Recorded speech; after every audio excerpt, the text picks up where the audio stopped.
Hello everyone, আসসালামু আলাইকুম। কেমন আছেন সবাই? আশা করি সবাই ভালো আছেন।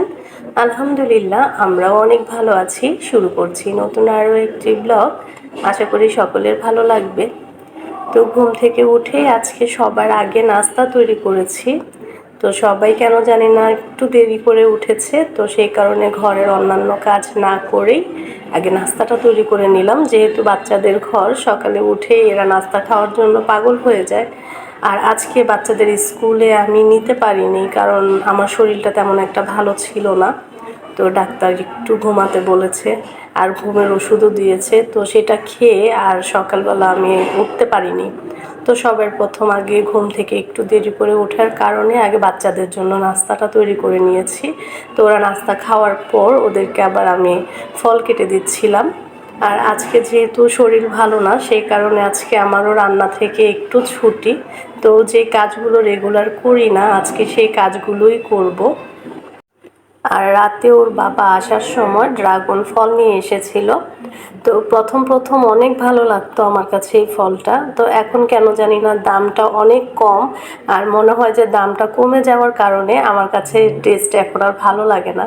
তো যখন দাম বেশি ছিল তখন কিন্তু একটা খাওয়ার একটা আগ্রহটাও ছিল। আর এখন একেবারে রাস্তায় বের হলেই এক ভ্যান দেখি, ভ্যানের দিকে তাকালেই মনে হয় যে একেবারে ড্রাগনের পুরো পাহাড় নিয়ে এসেছে। তো এখন তত একটা খেতে ইচ্ছে করে না, তো সেই কারণে বাচ্চাদেরকে কেটে দিচ্ছি। আর বাচ্চাদেরকে এইসব খাইয়ে তারপরে ঘরের একটু কাজ করব। আর এখানে ঘরের চারদিকে দেখি যে এত ঝুল হয়েছে, তো সেগুলোকে একটু সাফ করছিলাম। আর এগুলো সাফ না করাতে একেবারে ঘরটা অন্ধকার হয়ে যায়।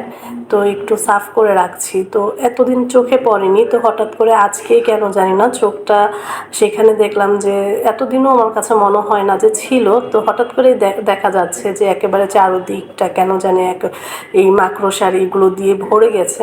তো সেই কারণে হালকা পাতলাভাবে একটু ঝুলগুলো সাফ করে নিচ্ছি। আর এই কাজগুলো তো রেগুলার করাও হয় না, তো অনেক দিন পর পর একবার করতে হয়, মাসে দু একবার করলেই চলে যায়। তো আমি কি করি, যখনই এরকমভাবে ঝুল হয় তো আমি দেখার সাথে সাথেই পরিষ্কার করে ফেলি। তো আজকে চোখ যাওয়ার সাথে সাথে মনে হচ্ছে যে এগুলো পরিষ্কার করে নিই। তো এই তো আজকে ভাবছি যে ঘরের খাটের এই সাইডগুলোকেও পরিষ্কার করব। তো দেখছি যে পুরোটা খাটের যে ডিজাইনের ফাঁকে ফাঁকে প্রচুর পরিমাণে ধুলা আটকে আছে। তো এগুলো বোঝা যায় যখনই ধুলা খুব বেশি জমে যায়, তখন কিন্তু একেবারেই সাদা সাদা হয়ে থাকে আর দেখতে কিন্তু অনেক খারাপ লাগে। তো কাপড় দিয়ে যতই মোছামুছি করি না কেন, ভিতরের ধুলা তো আর পরিষ্কার হয় না।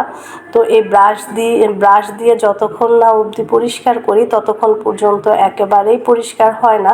তো আমি এই খাটের এই নকশাগুলোকে এই ছোট্ট একটা ব্রাশ দিয়ে একেবারে হাত দিয়ে ঘষে ঘষে উঠাচ্ছি। তো এইভাবে কিন্তু ঘষে ঘষে উঠালে খুবই দ্রুততার সাথে কিন্তু পরিষ্কার হয়ে যায়। তো ভিতরে যে ধুলাগুলো আটকে থাকে সেগুলো সাফ হয়ে যায়। তো সাথে একটা কাপড়ও নিয়ে রেখেছি, তো এগুলো দিয়ে যখনই পরিষ্কার করে উঠাই তারপরে আবার একটা কাপড় দিয়ে মুছে ফেলি, যাতে করে আর ধুলাটা উড়ে আটকে না থাকে। তো এই তো এইভাবেই কিন্তু আমি আমার ফার্নিচারগুলোকে, যে কোনো ফার্নিচারেই এভাবে নকশায় যে ময়লাগুলো জমে থাকে সেগুলো আমি এভাবে ক্লিন করি।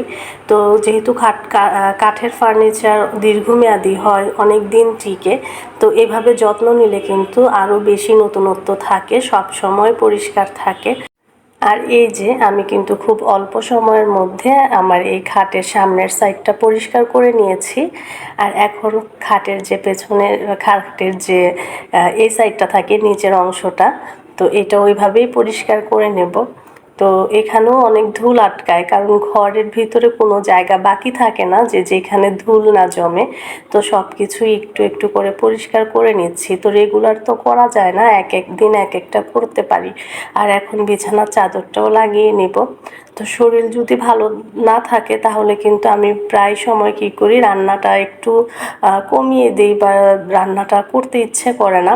তো আজকে আর রান্না করব না, সেই কারণে আজকে ঘরটাই একটু ভালোভাবে পরিষ্কার পরিষ্কার করছি। আর আমার খাটটা কিন্তু দেখতে আজকে অনেক ভালো লাগছিল, যেহেতু একেবারেই সব কিছু ক্লিন করে নিয়েছি। আমার কাছে মনে হচ্ছিল যে একটা নতুন নতুন ভাব, ভিতরে সব ময়লাও পরিষ্কার করা হয়ে গিয়েছে। আর এখন এই পাশের জানালাটা একটু পরিষ্কার করে নিব। আর জানালাতেও অনেক ময়লা, অনেক ধুলা জমে থাকে। তো একটু ভেজা কাপড় দিয়ে এগুলোকে ভালোভাবে মুছে, এই যে গ্রিলগুলোকে ভালোভাবে মুছে দেব। তো ধুলা আসলে সব কিছু মনে হয় যে আটকে থাকে। আর আমি বিশেষ করে এই জানালাটা সবসময় আটকে রাখি, কখনোই খুলি না, যতই গরম পড়ুক না কেন, কারণ এই সাইডে ভীষণ পরিমাণে রৌদ্র আসে। তো আমি সবসময় পর্দা দিয়ে রাখি, যাতে করে এত রোদের তাপটা যাতে ঘরে কম আসে।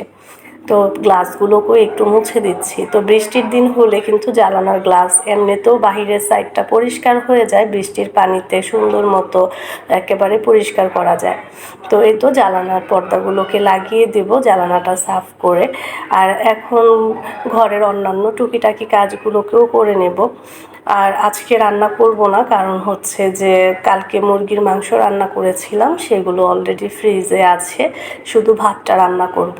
তো বাচ্চারা এইগুলোতেই বাচ্চাদের হয়ে যাবে, শুধু দুপুরে খাওয়ার সময় গরম করে দেব আর ভাত রান্না করলেই হবে। তো ওর বাবা রাতে আসবে, তারপরে দেখি কিছু একটা করব। তো মন চাচ্ছিল না কোনো কিছুই করতে, তারপরও সে যেহেতু ঘরের এই কাজগুলো করতে হবে, দেখতেও ভালো লাগছিল না যে কখন যে করব। তো ঘরের টুকিটাকি এই ফার্নিচারগুলোকে পরিষ্কার করে নিলাম। শুধু একটা পরিষ্কার করাতেও ভালো লাগে না, একটু একটু করে সবগুলোই পরিষ্কার করে নিচ্ছি। তো আজকের মতো এখানেই বিদায় নিচ্ছি, দেখা হবে নতুন আরও একটি ব্লগে।